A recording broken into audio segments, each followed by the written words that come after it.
नमस्कार दोस्तों, आज हम बात करने वाले हैं बजट के बारे में। जैसे कि आप लोगों को पता है कि कल हिमाचल सरकार ने बजट पेश किया और सरकार का ये फोर्थ बजट था और कह सकते हैं कि बहुत अच्छा बजट था क्योंकि हर वर्ग के लोगों को, हर सेक्टर के लोगों का ध्यान रखा गया है और कुछ ना कुछ एलोकेशन हर वर्ग के लोगों के लिए की गई है। और सबसे ज्यादा जो चौंकाने वाली जो बात आई है सामने वो थी 30,000 लोगों को नौकरी दी जाएगी या पद जो हैं वो भरे जाएंगे। वो थोड़ा चौंकाने वाला था क्योंकि अभी अभी जैसे कि हम लोगों को पता है कि कोरोना काल खत्म हुआ है, खत्म हुआ नहीं बोल सकते, परंतु जिस तरीके से पूरा एक साल जो था वो पूरी तरह से लॉक कर दिया था कोरोना ने, तो अब थोड़ा अर्थव्यवस्था पटरी पे आने की कोशिश कर रही है। परंतु उसके बावजूद सरकार ने 30,000 लोगों को नौकरी देने की बात कही है। तो ये कहीं ना कहीं मुझे ऐसा लगता है कि पॉलिटिकली एक पॉलिटिकल स्टेप है क्योंकि सरकार ने 2022 के चुनाव जो आ रहे हैं उसको मद्देनजर ये अनाउंसमेंट किया है। परंतु इसको धरातल पे उतारना इतना इजी नहीं है क्योंकि किसी भी साल में सरकार ने अभी तक 30,000 लोगों को नौकरी नहीं दी है। अगर आप पुराने आंकड़े देख लें तो कभी भी ऐसा नहीं हुआ कि सरकार ने एक साल में 30,000 लोगों को नौकरी दी है या 30,000 पद सरकार ने एक साल में भरे हैं।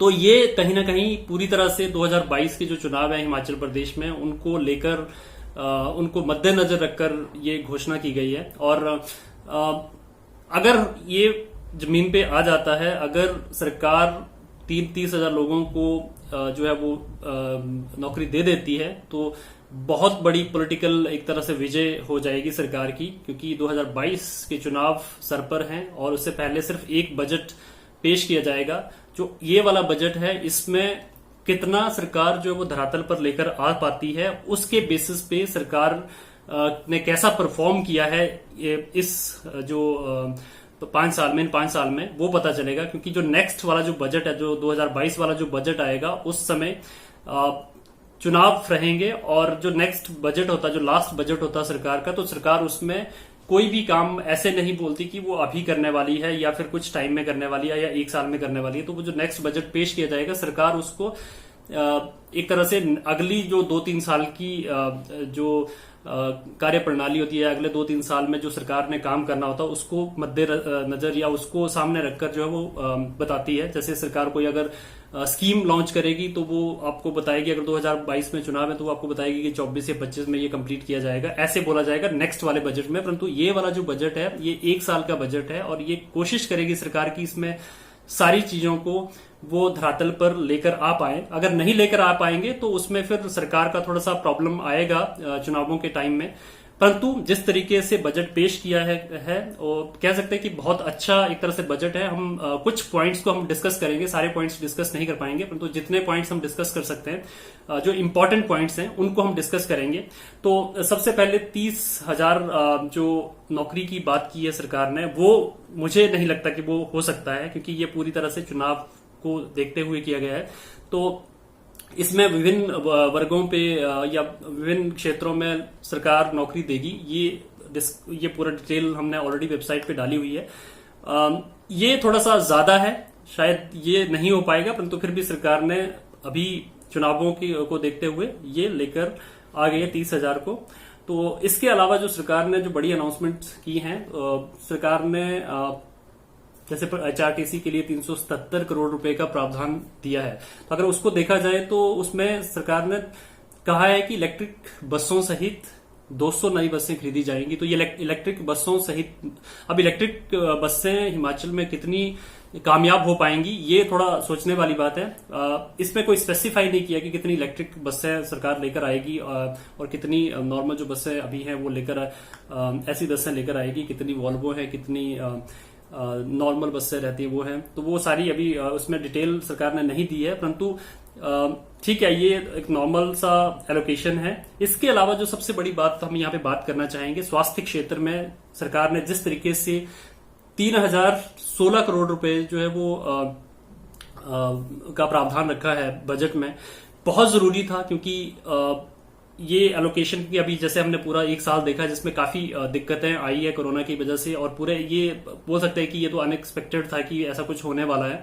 और पहले हमें कभी ऐसा पता भी नहीं चला था कि स्वास्थ्य क्षेत्र में हम इतने पिछड़े हुए हैं, परंतु जहां पे स्वास्थ्य संबंधी जो सुविधाएं थी जिस देश में बहुत अच्छी थी, वहां पर भी जो कोरोना का जो संक्रमण फैला है वो काफी मतलब बुरा था। तो ये इसकी जरूरत थी 3016 करोड़ की जो एलोकेशन सरकार ने की है स्वास्थ्य क्षेत्र में। बट यहाँ पे मैं एक और चीज लेके आना चाहता हूँ, क्योंकि एलोकेशन तो कर देती है सरकार परंतु उसको जमीन पर नहीं लेकर आ पाती है। इसका रीजन मैं सबसे बड़ा बता देता हूँ, क्योंकि हिमाचल के कई ऐसे एरिया हैं जहाँ पे सरकार जो बेसिक सुविधाएं हैं स्वास्थ्य संबंधी वो नहीं दे पाती है। तो ये इसको देखना होगा कि क्या सरकार ये जो एलोकेशन की गई है इसको कहाँ यूटिलाइज करती है और कैसे यूटिलाइज करती है। क्या सिर्फ कुछ जो बड़े हॉस्पिटल की बात की गई है वहीं पे इनको इस पैसे को लगाया जाएगा, या फिर जो रिमोट एरियाज हैं, जो गांव हैं जहाँ पे स्वास्थ्य संबंधी सुविधाओं की भारी कमी है और किसी तरह से कोई टेस्ट